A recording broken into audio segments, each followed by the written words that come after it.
आज आपण बनवतोय बिर्याणी लवर्ससाठी बिर्याणी, तेही अवघ्या 20 ते 22 मिनिटात. विश्वास नाही ना बसत आहे तुमचा? चला तर मग बघूयात रेसिपी आपण आजची. ज्या वाटीने मी तांदळाचं माप घेतलेलं आहे त्याच 3 वाट्या पाणी मी भांड्यामध्ये गरम करायला ठेवून घेतलं आहे. आता यामध्ये आपण घालतोय आपले मसाले. त्यामध्ये घालते 2 हिरवी मिरची, अर्धा चक्रीफूल, अर्धा इंच दालचिनीचा तुकडा आणि 1 तेजपान. मी 1 वाटीसाठी 1 चमचा मीठ घालते ना, तर आपल्याला इथे 2 पटीने मीठ घालायचं आहे. म्हणजे मी 2 चमचे मीठ घालणार आहे, कारण आपल्याला तांदळाचं पाणी काढून घ्यायचं आहे. त्या पाण्याबरोबर मिठाचा अंशही बराचसा निघून जातो, म्हणून आपण इथे मिठाचं प्रमाण हे डबल घेतलेलं आहे. मी ही 1 वाटी बासमती तांदूळ घेतलेला आहे. आता याला मी 2 ते 3 पाण्याने स्वच्छ धुवून घेते. वजनी प्रमाण बघाल तर मी 1/2 किलो तांदूळ घेतलेले आहेत. पाण्याला आपला छान उकळ आलेला आहे.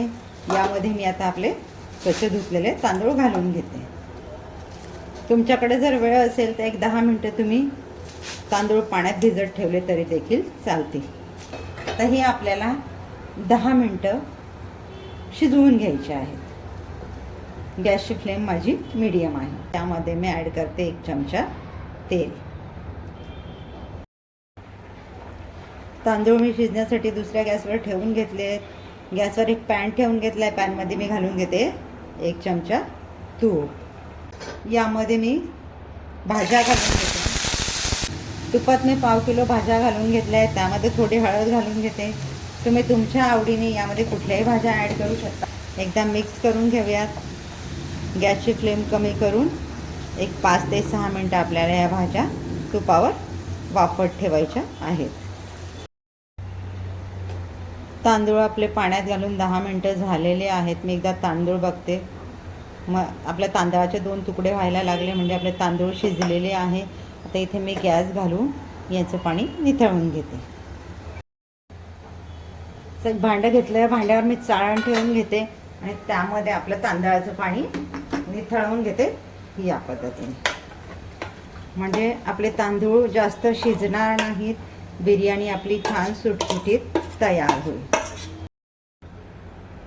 भाज्या आपल्या पॅनमध्ये घालून 3 मिनटं झालेले आहे. एकदा आपण त्यांना मिक्स करून घेऊयात, जेणेकरून त्या खाली चिकटणार नाही. आता आपण तांदळाचं जे पाणी निथळून घेतलं आहे ना, त्यातलंच पाणी मी 2 ते 3 चमचे यामध्ये घालून घेते. तांदळाचं निथळून घेतलेलं पाणी 3 चमचे मी यामध्ये घालून घेते आणि परत 2-3 मिनटं आपल्या भाज्या शिजत ठेवते. यावर झाकण ठेवून दे. 5-6 मिनटं शिजून झालेले आहेत. तर या स्टेजला आपण इथे घालणार आहोत बिर्याणीचं ग्रेव्ही बेस. मी 3 चमचे बिर्याणीचा ग्रेव्ही बेस यामध्ये घालून घेते. ग्रेव्ही बेस कसा तयार करायचा याचा व्हिडिओ आपल्या चॅनलला अपलोड केलेला आहे, जाऊन नक्की बघा. ग्रेव्ही बेस रेडी असेल तर बिर्याणी अवघ्या 20 मिनिटात तयार होते.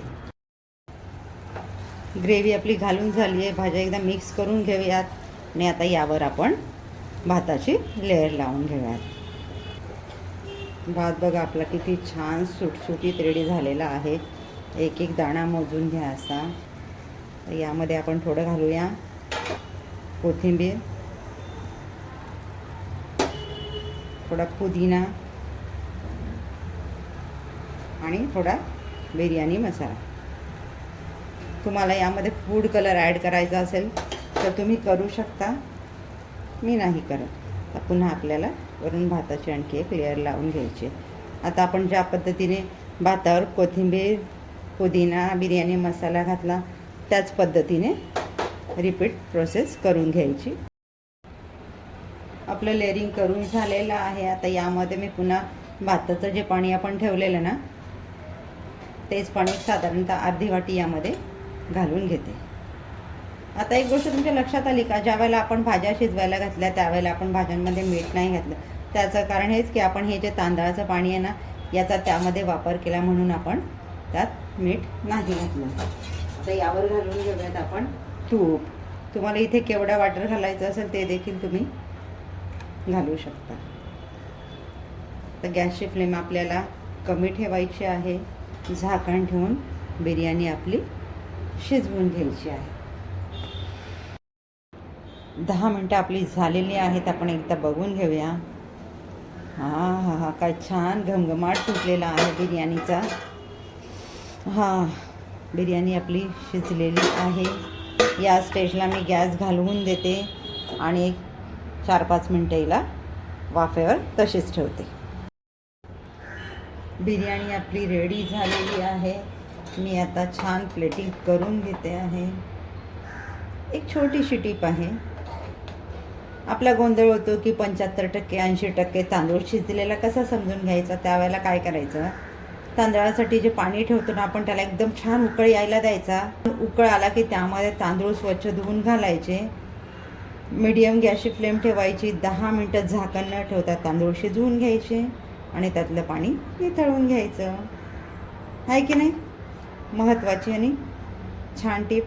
या पद्धतीने बनवा, तुमची बिर्याणी खूप छान होईल. याच पद्धतीने सुटसुटीत अगदी एक एक दाणा मोजून घ्यायची. कलरफुल बिर्याणी तुमची रेडी होईल. रेडी आहे आपली ग्रेव्ही बेसचा वापर करून तयार केलेली व्हेज बिर्याणी, तेही अगदी 20 ते 22 मिनटात. काय मग ट्राय करताय ना? नक्की ट्राय करा. भेटूयात पुढच्या व्हिडिओमध्ये अशाच एका छान रेसिपीसह. थँक्यू.